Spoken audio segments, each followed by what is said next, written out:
আমরা আমাদের মুরগির ডিম বাড়ানোর জন্য রেনা ক্যালপি আপনারা দেখতে পাচ্ছেন। মা কিভাবে ব্যবহার করে এটা? দুই বেলায় দেই একটু করে, যাতে পানির সাথে প্রতিদিনই দেই খাই, দাও তো। ক্যালসিয়াম যাতে জোগাড় হয় শরীরে ওদের।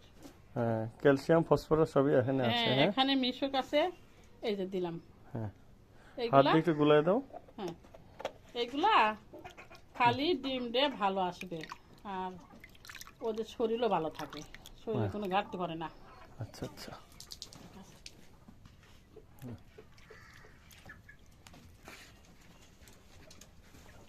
মুরগিগুলো এখন খাবে।